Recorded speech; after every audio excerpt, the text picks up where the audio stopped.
Chapter 1. The Curse Under Blackwood Fog. Blackwood Creek, 2003. A place perpetually caught in the throat of autumn. An old town that always seemed to be holding its breath. We were nestled deep in the English estuary, which meant two things: relentless drizzle and the creeper. The creeper wasn't just mist. It was a character in the town's story. A thick, gray-white phenomenon that rolled in from the marshlands, tasting of salt and decay, heavy enough to soak your clothes and your spirit. It pressed against the windows like a silent, unwelcome audience, watching everything. I was Ethan, 18 and adrift, bound to this town yet desperate to leave. I saw the world in shades of gray, but I had one hardline moral conviction. An absolute, blinding hatred for the kind of petty, surgical cruelty inflicted by the powerful upon the powerless. And that conviction had just been sharpened to a lethal point by the fate of my best friend, Liam. Liam, unlike this rotting town, was kinetic energy. He was brilliant, a visual prodigy with a scholarship-level mind for architecture. His designs weren't just drawings. They were blueprints for escape, plans to rise above the mud and the mist. His future was neatly encapsulated in the prestigious Braidwood Scholarship, his one golden ticket out. The ticket was shredded on a Tuesday. Liam, exhausted after a 40-hour drafting marathon, was leaving the university's rare books library when he made a fatal error. He ran a little too fast.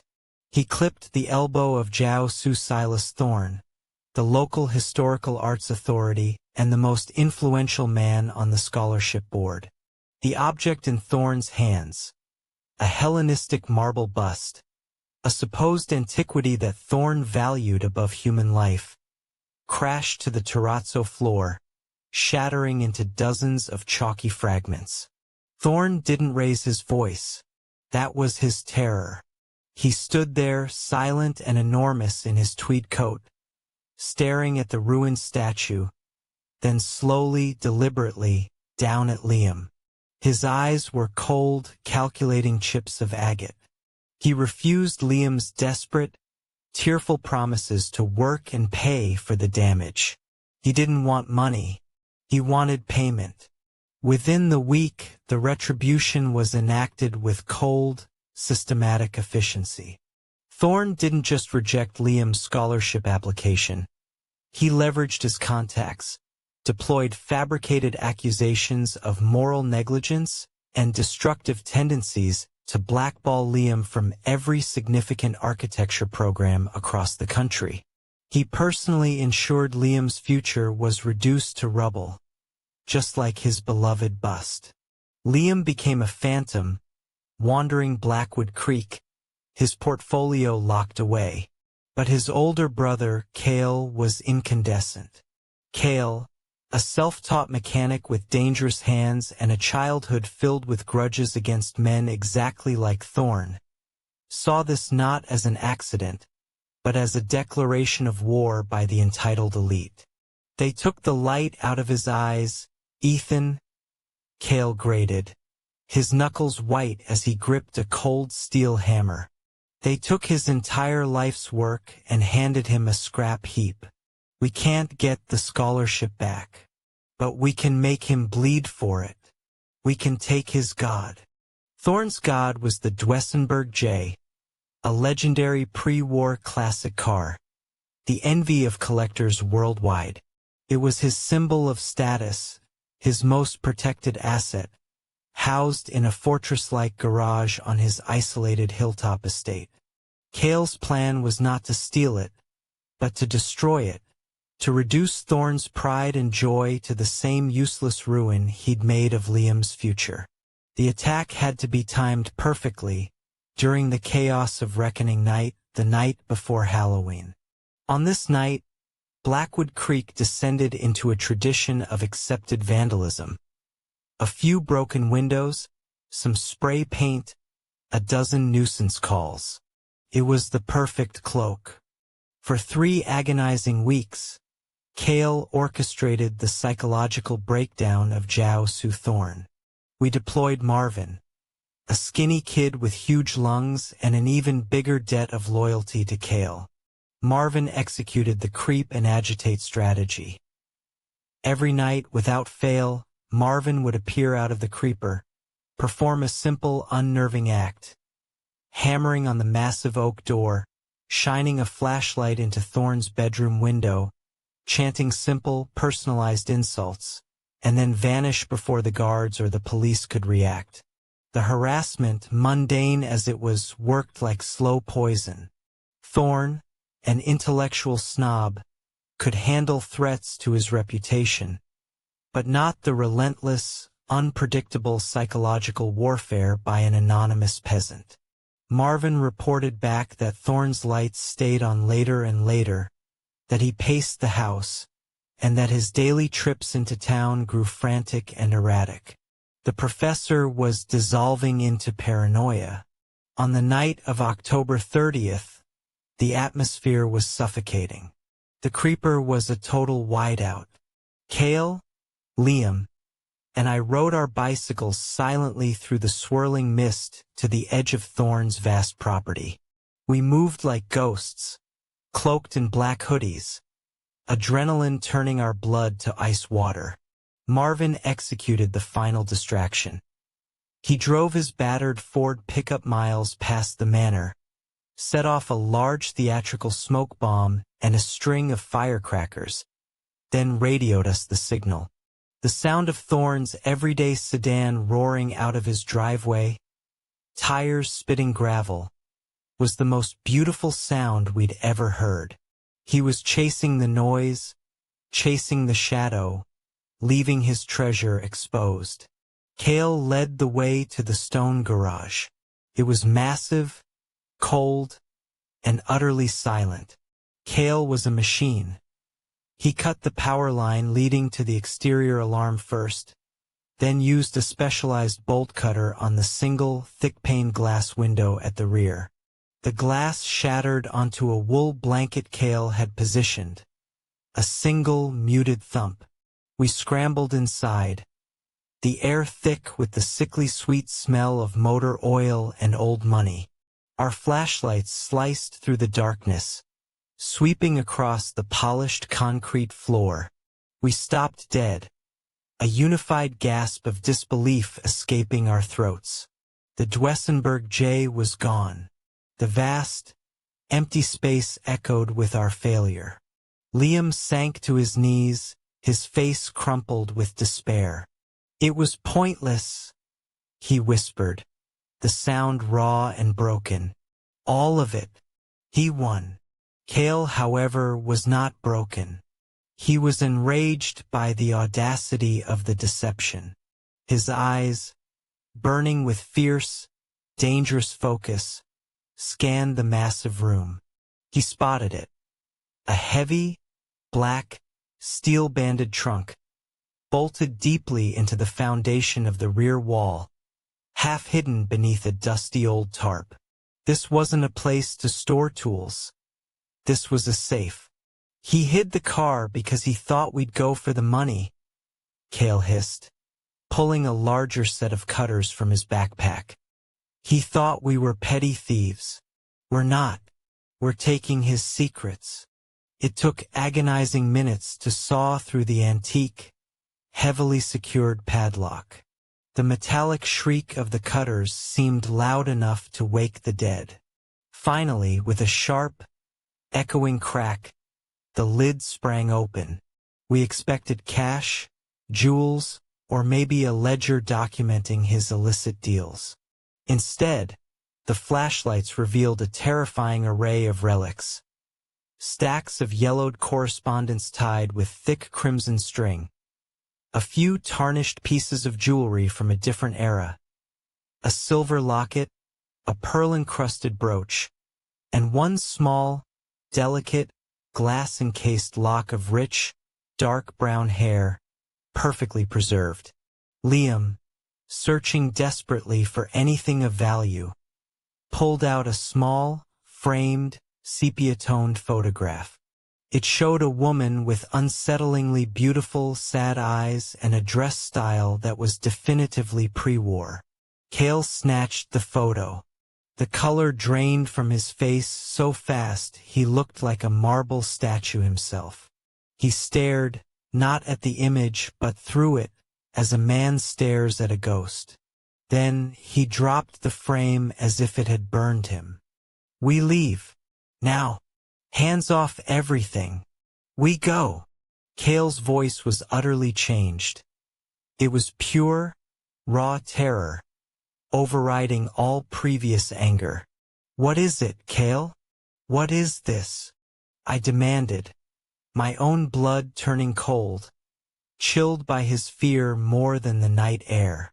"Her name is Isabelle," he whispered, his eyes wide and vacant, staring at the forgotten relics. "Liam, you don't remember. It was before your time. She was the local legend, the beautiful girl who vanished 20 years ago. The missing posters were all over the place when I was little. The police ruled it a runaway case, but the town always suspected something dark. Thorn, he had her things. He didn't just ruin your future, Liam. He took a life." We scrambled out of that garage, leaving the trunk open, leaving the sickening evidence to the mercy of the creeper. Cale rode his bike like a man possessed, his goal shifting from vengeance to revelation. He found a public telephone booth, called the emergency line, and reported everything: the locked trunk, the photo, the hair, the suspicious quick departure of Thorn. But the anonymity that protected us also destroyed us. The police precinct, buried under Halloween prank calls, dispatched a single, dismissive constable who treated the anonymous tip as a particularly elaborate, malicious hoax orchestrated by juvenile delinquents. The constable found an unsecured, broken window, noted the missing Dwessenberg J, just as Thorn's official report stated, and filed the incident as a petty, failed burglary. Our desperate act, meant to expose a petty tyrant, had only exposed his vulnerability, giving him the final warning he needed. By Christmas, the announcement was official. Jao Seuss Silas Thorn had resigned, claiming a prestigious new professorship abroad. A quick international check confirmed Cale's worst fear. Thorn had relocated to Montenegro, a nation without an extradition treaty with the UK. He was untouchable. We hadn't enacted revenge. We had, instead, ensured a presumed killer's seamless, safe escape, trading a marble bust for a human life. The weight of that failure crushed Cale, twisting his fierce energy into bitterness and eventual alcoholism. And to this day, every time the creeper rolls in over Blackwood Creek, I feel the chilling certainty that the dark, empty void left by Isabelle's heart is the curse that truly hangs over our town. Chapter 2, Highway of the Dead, Alara and the Soul Corruptor. The Texas air on Halloween night wasn't cold. Not exactly. But it held a dry, crystalline chill that seemed to promise something dark.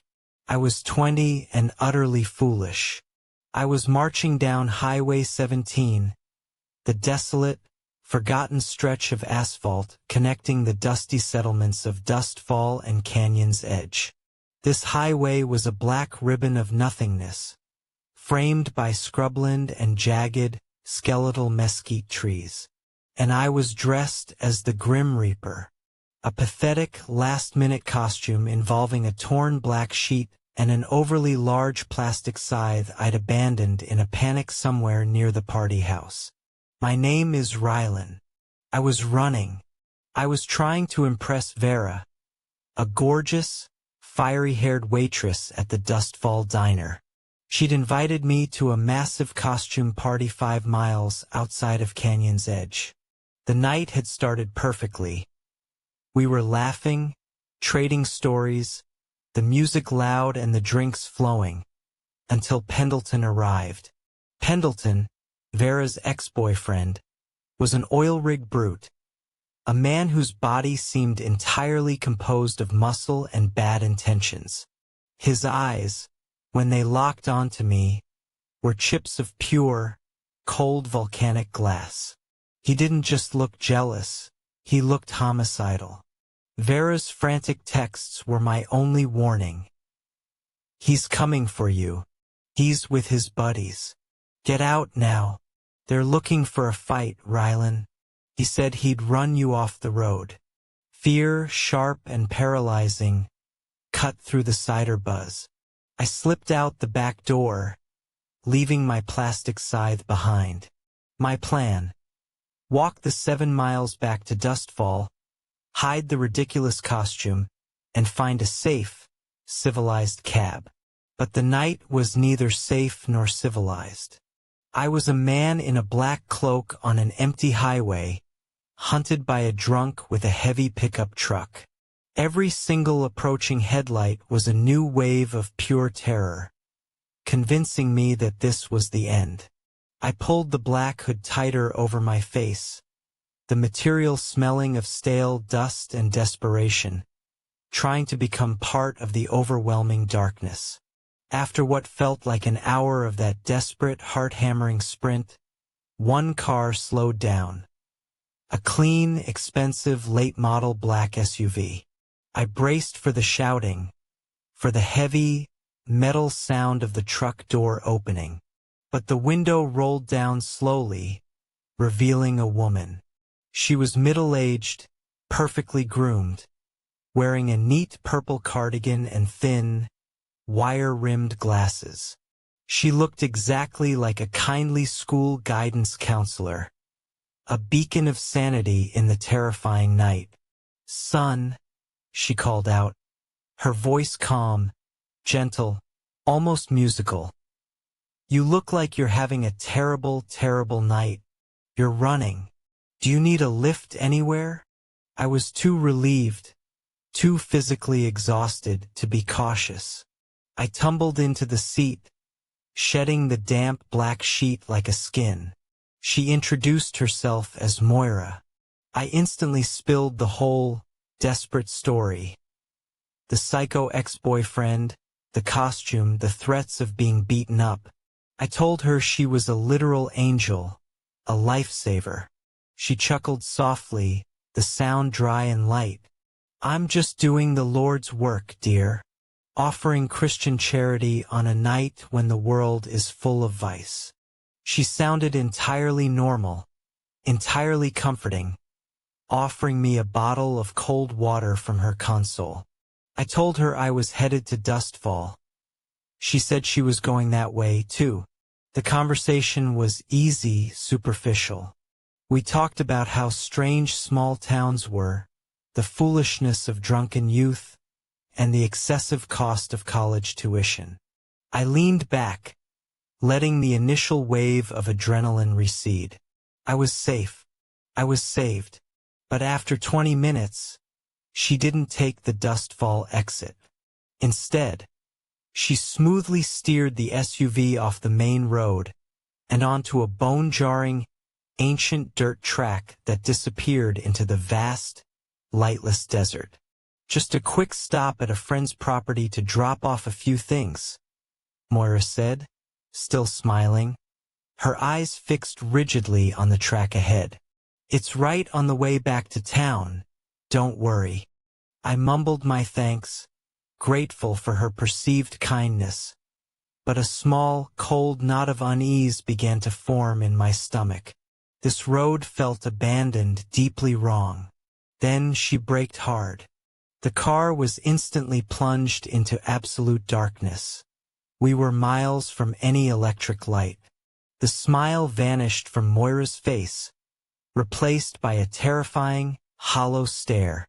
She reached into the door compartment and pulled out a small, snub-nosed silver revolver, the kind that looked like a prized antique, cold and deadly. I froze, the air thick and heavy around me. This has to be a joke, Moira," I stammered, my voice cracking. We were just talking about... Silence, she hissed, her voice dropping to a low, chilling monotone, the voice of a fanatic. It is not a joke, Rylan. It is a reckoning. It is a cleansing. She tossed a thick, black cloth sack at me. The material was heavy, rough canvas. Put this over your head, now, or I will shoot you. Call 911, and tell them you, wearing your satanic costume, attempted to violate me after I offered Christian charity. The threat was brutally precise. It wasn't just my life. It was the complete, utter destruction of my name, my future, and my mother's peace she was holding over me. I was stunned into complete, trembling obedience, my hands fumbling as I pulled the thick, suffocating sack over my face. The material smelled faintly of bleach and something metallic, like old blood. She bound my wrists tight with heavy-duty zip ties, pulling them agonizingly tight. The car started again, slowly bumping along. Every time I whimpered or asked where we were going, she would only hiss, "Be silent, soul corruptor. I have no ears for the lies of the demon." The name Soul Corruptor was delivered with a furious, spitting contempt, as if it were a liturgy. When the car finally shuddered to a stop, she dragged me out. The air was frigid and smelled heavily of rust, damp concrete, and the sickly, sweet scent of some kind of chemical solvent. She kept the muzzle of the silver revolver pressed hard against my lower back as she marched me forward. We walked about 50 feet. I felt my wrists being bound around something cold and thick, a heavy steel support beam, rough with flaking, old rust. The knots of the zip ties dug deep into my flesh. She tore the sack off my head. My eyes watered in the sudden, dim light.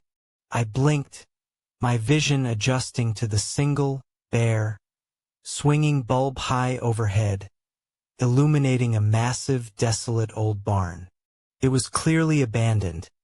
Hay scattered across a concrete floor, tools hanging like menacing silhouettes on the walls. The cold fear was now a solid, physical weight in my chest. If you move, if you make a sound that can be heard outside these walls, I will ensure your end is painful and public, she promised, her face utterly devoid of human warmth, replaced by a cold, righteous fury. She left me there for what felt like an eternal stretch of time, shivering, my heart hammering a manic rhythm against the steel beam. I listened to the desert wind and the creaking of the old structure, praying for Pendleton and his truck to somehow stumble in and save me. When she returned, she was holding the gun, and standing next to her was a girl, no older than 7, with mass of mousy blonde hair and wide, utterly terrified eyes, her daughter.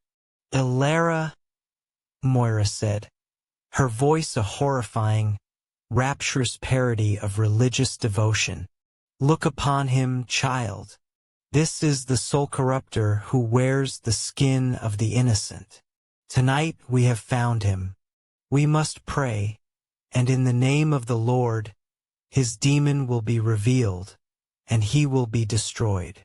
She knelt on the concrete, forcing Ilara to kneel beside her. She began to chant prayers in English and then in a strange, furious Latin, loud and frantic. The sound of her voice, combined with the echoing silence of the barn, was maddening. I begged, pleaded, and screamed. I told her my name, my mother's name, that I was a college dropout, not a demon. "Hear the lies, Ilara?" Moira shrieked, her face inches from mine, spittle flying, her breath foul. "They are the devil's own lullabies. He seeks to corrupt us. We must destroy him before he infects the innocent. The ritual escalated. When I screamed, she screamed louder, her prayers becoming hysterical, a maddening cacophony of my panic and her frightening fanaticism. I stopped fighting the zip ties and the rope and just wept, trembling, waiting for the bullet, waiting for the cleansing she promised. I was a broken, pitiful mess. Then, Moira stopped, her chest heaving, the religious fervor consuming her. She commanded her daughter, her voice raw with expectation. "Look now, child. See the demon. He is revealed by the holy light of our faith, consumed by the truth of his evil." Alara, her massive eyes fixed on my shaking, sobbing form. A pathetic 20-year-old man in ripped clothing, tied to a rusted pole, utterly defeated, spoke in a small, clear, utterly undeniable voice. "I don't see a demon, Mama." Moira's face twisted in confusion, the madness temporarily checked by the certainty of her daughter's voice. "Look harder, sweetie. He is revealed. He is crying the tears of the damned."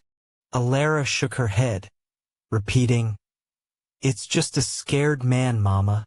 A very, very scared, crying man." She looked at her mother, then back at me, a flicker of genuine pity in her gaze. "His eyes are full of human sadness." Moira slowly turned her face towards me, looking at me, perhaps, for the very first time outside the twisted lens of her delusion. The fierce, terrifying fanaticism in her eyes faded, replaced by confusion, then a chilling, crushing sadness, as if she were mourning a lost, perfect opportunity for righteous violence. I made a mistake," she whispered, her hands shaking slightly as she lowered the gun just an inch, defeated by her daughter's innocence. That little girl's simple, unassailable truth saved my life. Moira quickly untied me, the sharp ties cutting my raw skin. She shoved the black bag over my head once more, bundling me back into the car. She drove me back to the highway and dropped me off, offering a final, chilling, twisted benediction. "Go, and never speak of this, or I will know you are truly the devil." I walked until the sun was high, then called the county sheriff. I filed a report. The result was exactly what Moira had planned. Useless. No witnesses, no evidence. A crime scene miles away on a private property.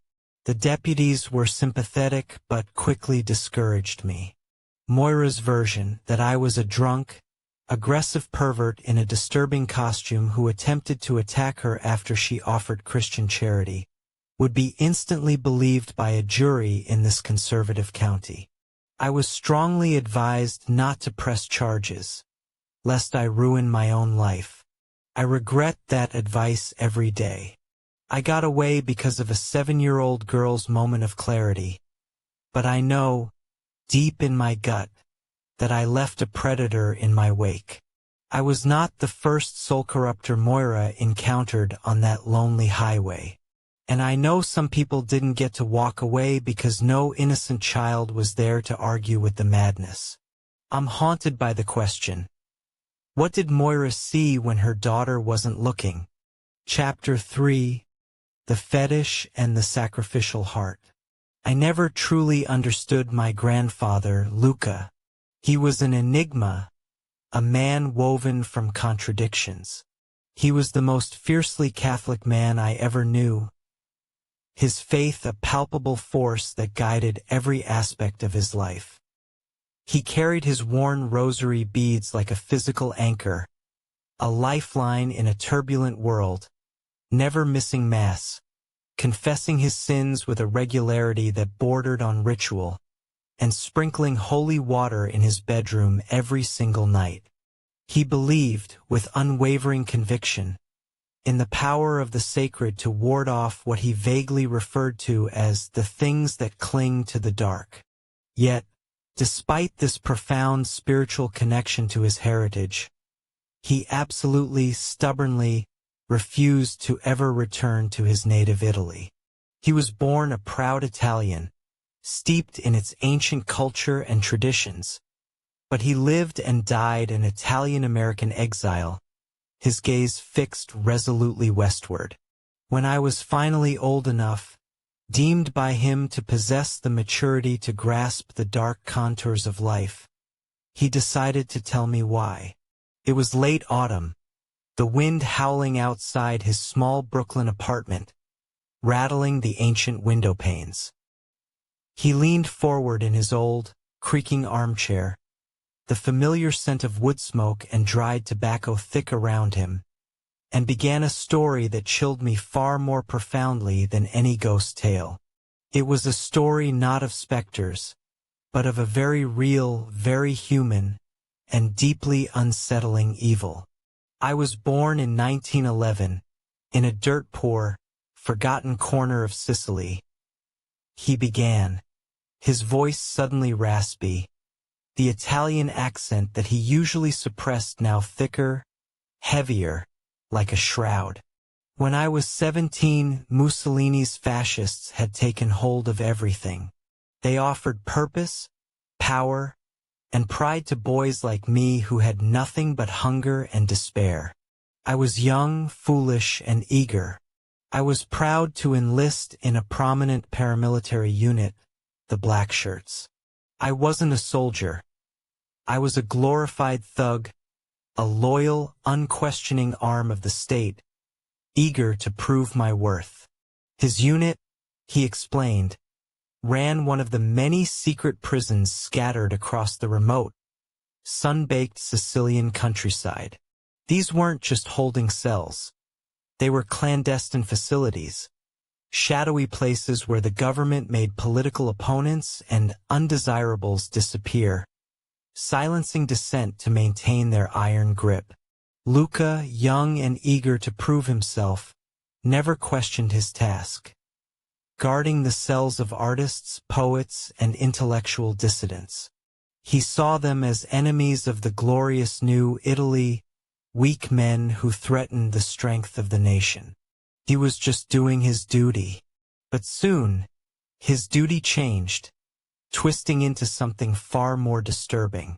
The fascist regime, he explained, maintained power through a dark and terrible, almost symbiotic, alliance with the powerful Catholic Church.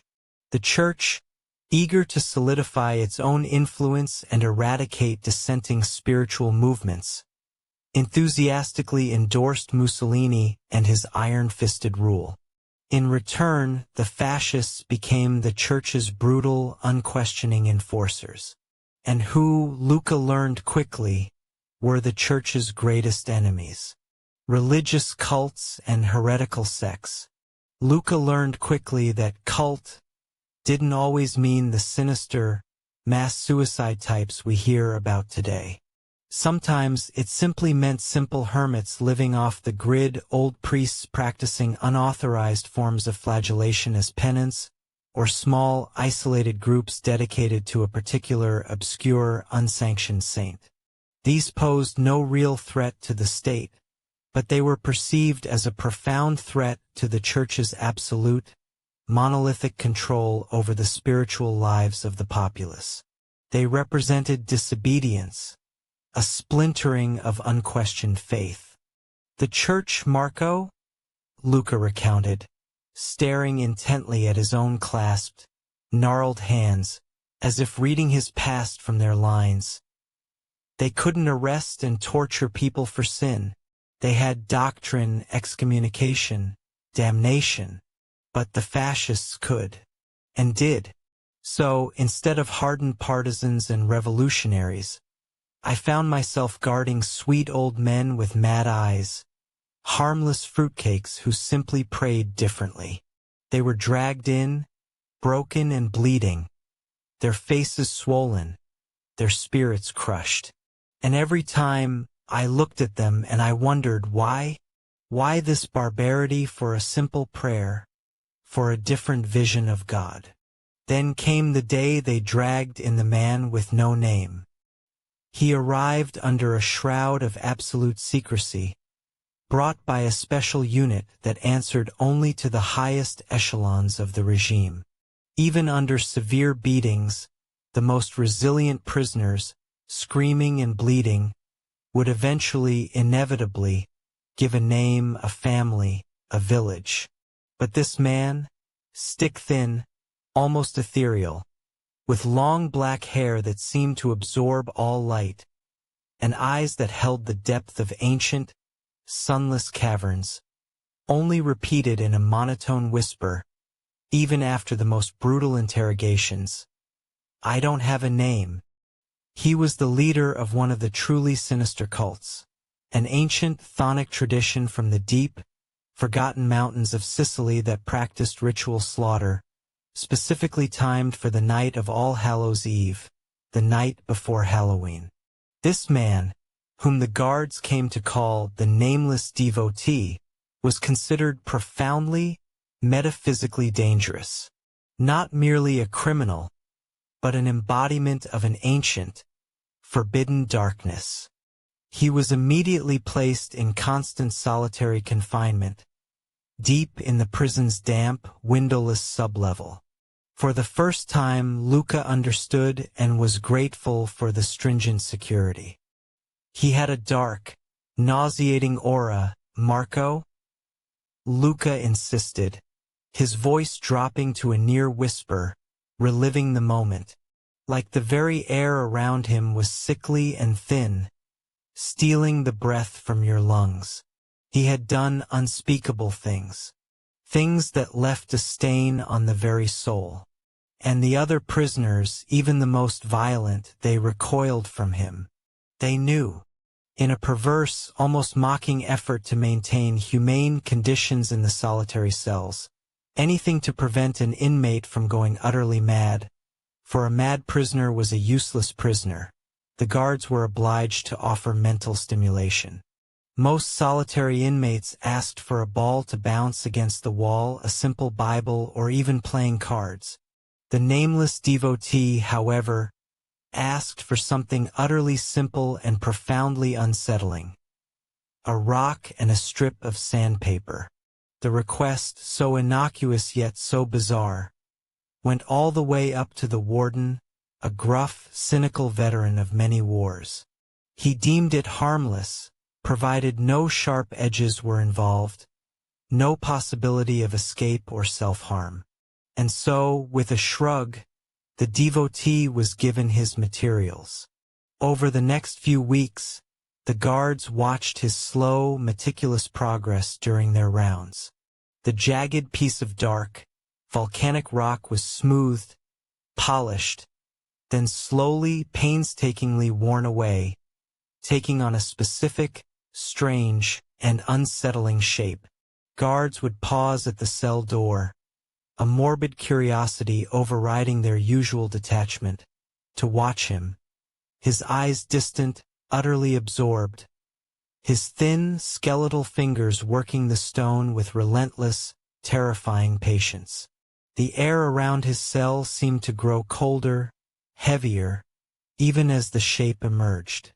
Right as the rock began to take the unsettling, unmistakable shape of a small, hunched human figure.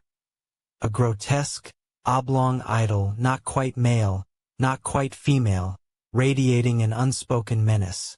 The general prison population above began to descend into inexplicable chaos. It started subtly. Demands for better food, complaints about exercise growing louder, more insistent.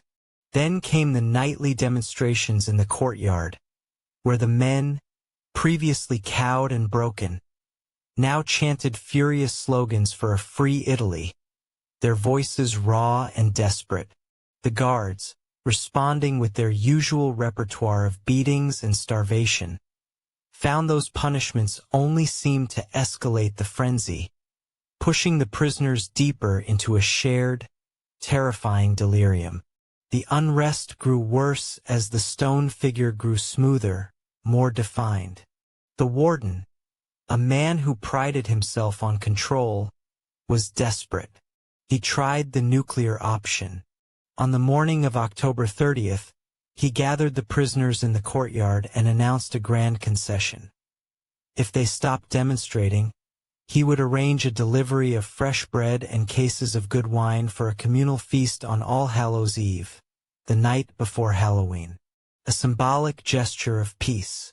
To the warden's shock, the prisoners rejected the offer with unified, guttural screams of rage. They wanted blood, not wine. They wanted something far more primal. The warden, humiliated and furious, flew into a terrifying rage, doubling the beatings and the starvation rations, threatening dire consequences. This time, the demonstration didn't just escalate. It exploded. Luca said he had never witnessed violence like it, before or since. "It was not a riot for freedom, Marco," he whispered, his eyes distant, seeing the horror anew. "It was not a protest. It was a blood-soaked frenzy. It was like they were infected with a rabid madness, a disease of the soul." Prisoners who had once protected each other, sharing rations and secrets, were now literally at each other's throats, ripping flesh and gouging eyes with their bare hands. They weren't just attacking the guards and trying to tear the prison apart. They were killing each other with an insane, joyous abandon. The guards, terrified, disgusted, and utterly outnumbered by the senseless carnage, had no choice but to retreat, sealing the prison gates from the outside, surrounding the walls with orders to shoot anyone who broke out. The slaughter lasted from dusk until the gray, sickly light of dawn. The screams, the guttural roars, the wet sounds of tearing flesh echoed through the Sicilian night. The next morning, the guards, armed to the teeth and their faces pale with shock, walked back into a scene from a nightmare. The courtyard was slick with blood, forming black puddles in the uneven concrete. Dead bodies lay everywhere, mutilated and unrecognizable, contorted into grotesque tableaus of violence. Most of the surviving prisoners were accounted for, huddled in their cells, either utterly exhausted, driven mad by terror, or nursing horrific self-inflicted wounds. But one cell was conspicuously, chillingly empty, the solitary cell belonging to the nameless devotee. Luca corrected himself, a shiver running through his aged frame. The cell wasn't entirely empty. Lying on the floor in a pool of blood that seemed to darken the concrete permanently was another prisoner, a minor political dissident who had no known connection to the devotee. His body was relatively intact, save for one horrifying, impossible detail. His heart had been torn out, ripped clean from his chest, leaving a cavernous, bloody void. The nameless devotee was nowhere to be found. He had simply vanished. A frantic, terrifying investigation followed, conducted in absolute secrecy. The warden, white-faced and trembling, was convinced one of the guards had been bribed or, worse, was a secret cult member. Every single guard, including Luca, was interrogated brutally, threatened with imprisonment, torture, or worse. But no one confessed because no one was guilty. There was no physical way for him to have escaped. The warden, his career and his life hanging by a thread, concocted a desperate lie for the official report. The nameless devotee died during the riot, his remains too mutilated to identify. Disappeared, however, was the truth whispered among the terrified guards. But the silence extended beyond the official report. The guards were strictly forbidden from discussing the single, most disturbing detail: the unrest, the pure, destructive chaos began and culminated with the construction of the stone figure. One guard, a grizzled veteran, weeping under interrogation, finally broke. He confessed that the very hour the nameless devotee finally completed his little project, the grotesque, small, perfectly formed fetish of a man, was the very hour the warden's generous offer of peace was rejected. Hours later, the slaughter began. It was a dark, terrible magic. Luca realized then that the evil of the old world was not just physical. It was spiritual, a creeping, insidious influence that could be molded and shaped. He understood that the nameless devotee hadn't needed a weapon or a key. He had only needed a rock and time to shape his silent, monstrous curse, a conduit for a horror that defied logic. Luca couldn't stay. He would be trapped forever in the shadow of that horror, corrupted by its memory. He went AWOL, a ghost in his own country, smuggled himself into France, and by the first week of December, he was on a ship bound for New York, leaving everything behind. He spent his first Christmas in America alone, unable to speak the language, haunted by the screams and the empty chest. But he didn't mind. America was a new place, a virgin land, a place where, he fiercely hoped, the ancient, nameless things of the old world could never, ever follow him. He never looked back.